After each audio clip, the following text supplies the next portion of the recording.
In this lesson, we're going to take a look at some common techniques on troubleshooting Pro Tools. If you're ever in a situation where Pro Tools is behaving a little bit wonky or doesn't want to open up sessions or it just keeps crashing a lot, these are some things that you can do. If you're on a Mac, go to the Go menu and hold Option or Alt, and Library will show up. This is the user library. We'll go ahead and open that. There it is. And then we'll scroll down to Preferences, which is right here. Let me go ahead and expand this a little bit.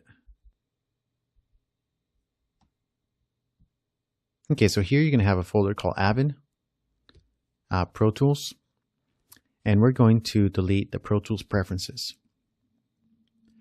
This is not going to affect your sessions, where they live in the hard drive. This is just simply going to reset the Pro Tools preferences. For example, earlier in this course, we selected our favorite EQ plugin and our favorite compressor plugin. We selected that the markers are always going to display colors. So by deleting the Pro Tools preferences, those preferences are going to go back to its default settings. Let's go ahead and delete that. Another file that you want to delete is com.avid.pro tools playlist. So we'll delete that. Okay. So let's go ahead and open up Pro Tools again.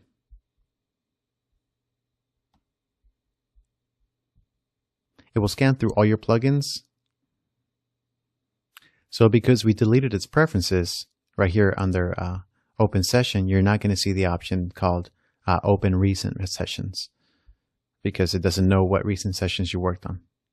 I'm going to cancel this, go to Setup, Preferences, and show you that the default settings are here in place. For example, organize plugin menus, it's set back to category, whereas we like it to set on category and manufacturer. So it just resetted the Pro Tools preferences.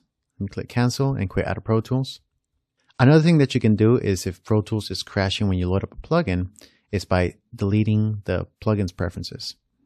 So for this, we're going to go back to the Avid folder, Pro Tools, and delete installed AAX plugins. Now let's open up Pro Tools again. And this one might take a while because it's going to rescan all your plugins one by one and make sure that you have an authorization for them. If you get a notification about activation required, this basically means that a plugin does not have the authorization on your iLok. So if you have the authorization, you can click to activate or you can click quit to ignore. When Pro Tools finishes scanning all your plugins, whether you have a license for them or not, it might give you a message showing that these validations could not be found.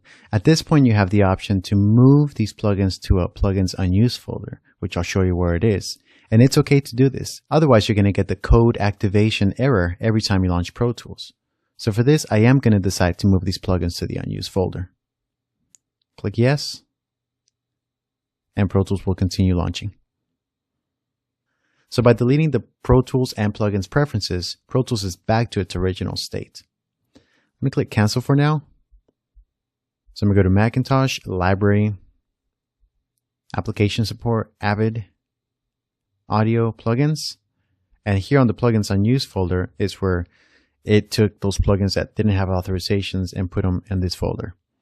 Which basically means that once you get the authorization for that plugin, let's say that I get the authorization for Spring Reverb, I have that on my iLok, then I can just click and drag that to my plugins folder and it's going to see it. It's going to scan it. But if you don't have authorizations for it, just leave it in the plugins unused folder. This is also a cool way to organize your plugins because let's say that for some reason you just have so many plugins on your system that you never use. Like let's say that I never use the Air plugins. So I can select them and I can move them to the unused folder and they won't show up available. Why might you do this? Well, you might do this so that you can clean up your Pro Tools plugins, especially for plugins that you don't use or that you don't think you're ever going to use, but they are installed on your computer. So without uninstalling, you can just move them to the unused folders and move them back to the plugins folders whenever you need them. Let's go ahead and close this. And let's quit Pro Tools one more time. Let me give you one more example. If you're ever in a situation where Pro Tools keeps crashing when you're launching, you can force it into selecting a sound card. So for that, I'm going to launch Pro Tools and I'm going to hold the letter N on my computer keyboard. So when you do that, it forces the playback engine window to show up. At this point, you can select which sound card you want to use. In case I'm having problems with the iRig Mic HD, if that's causing Pro Tools to crash every time I launch, I can switch this temporarily to built-in output. Click OK, open up my session, see what's going on, and then try switching the sound card afterwards. So again, to recap, when Pro Tools is launching, hold the letter N and it forces the playback engine window to come up. Let's cancel this and quit. Another common practice whenever you are installing or uninstalling plugins or sessions or programs is to repair disk permissions. This is only applicable on a Mac.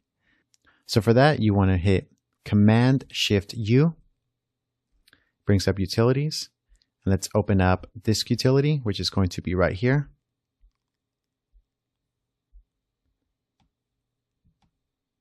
And on Disk Utility, select your main hard drive. In this case, it's the Macintosh hard drive, and I'll click Repair Disk Permissions. And this is something common to run on a Mac. Sometimes even if you do an OS X update, there will be a lot of permissions that need to be repaired.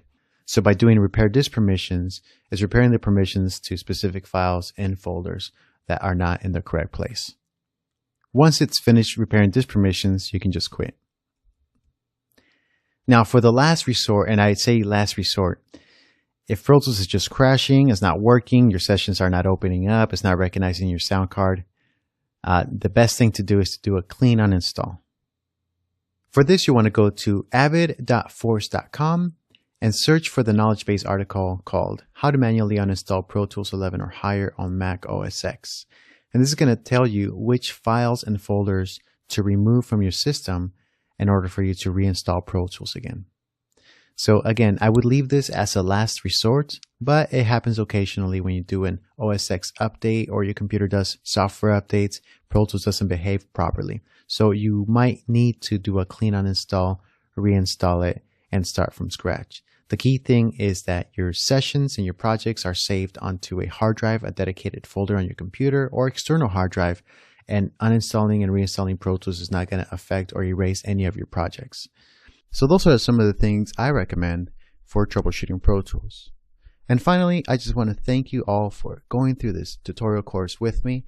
I hope that this entire series was useful for enhancing your own experience and knowledge in Pro Tools, and also being able to give you some gigs and projects that you can work for clients. Thanks again for watching, and I hope to hear from you soon.